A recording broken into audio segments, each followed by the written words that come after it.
Meaning of Ground Zero. Ground zero. Ground Zero. Ground zero. Ground zero. Ground zero is a term that originated as a military term referring to the point on the ground directly below, or nearest to, the point of detonation of an explosive device. In recent years, the phrase has taken on a more general meaning, referring to the site of a disaster, particularly a large-scale terrorist attack.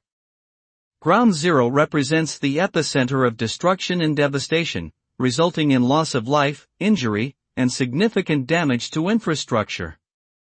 It also represents the beginning of recovery efforts, as people work to rebuild and restore what was lost.